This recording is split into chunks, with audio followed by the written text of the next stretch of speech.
For 20 years, the internet operated on a reliable equation.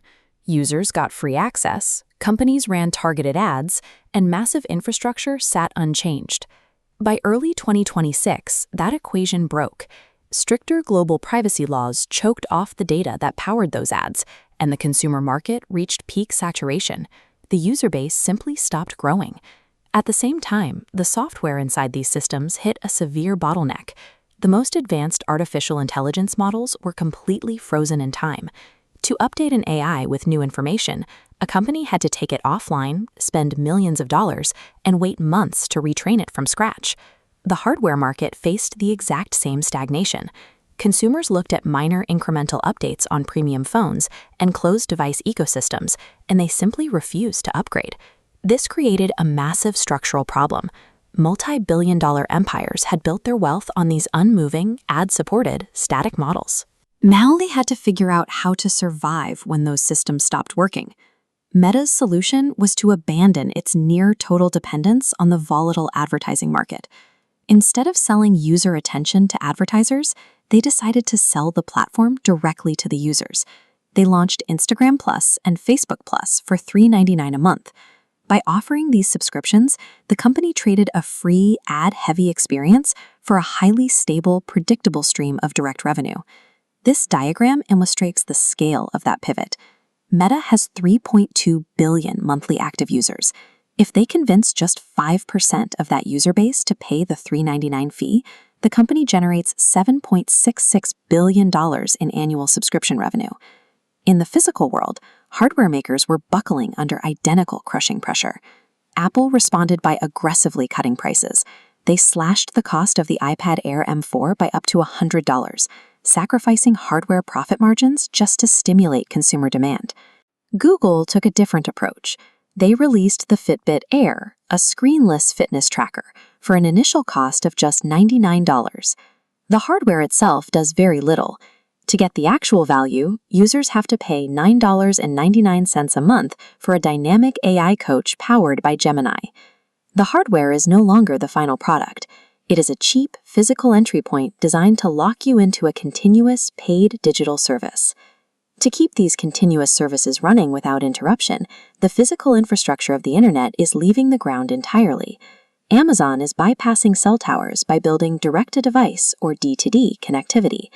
They are launching infrastructure into orbit to beam the internet directly to your smartphone, no matter where you are.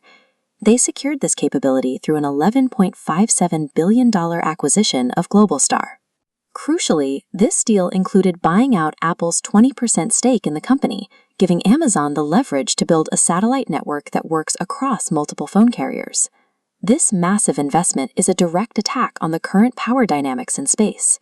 Amazon is aiming straight at Elon Musk's Starlink network, attempting to break his monopoly over consumer satellite communications. But a constant stream of satellite data and a reliable subscription model mean nothing if the artificial intelligence processing that information remains static. To fix this, a group of former Google and Apple researchers launched a startup called Trajectory. Their sole focus is solving the intense friction of static AI retraining. This chart compares the old system against the new standard. On the left, a traditional AI update takes months and millions of dollars. On the right, Trajectory's continuous learning model uses fast feedback loops to ingest user interactions and rewrite its own code in real time. The tech industry has rewritten its own business model. They are no longer selling static tools you buy once and keep on your desk.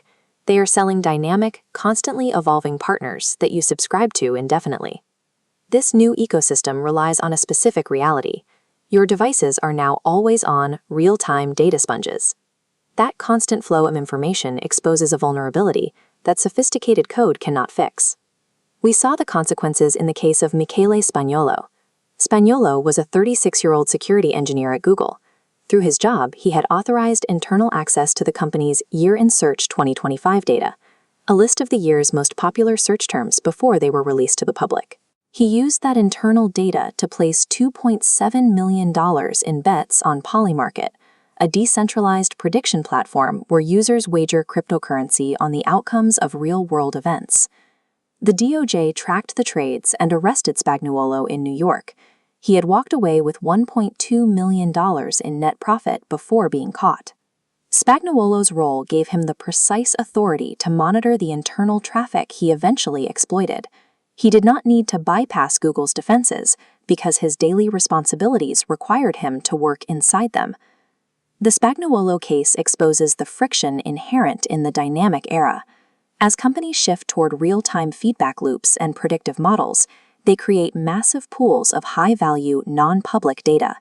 Even as the code becomes faster and more reactive, the security of these systems remains dependent on the reliability of the humans who manage the access logs.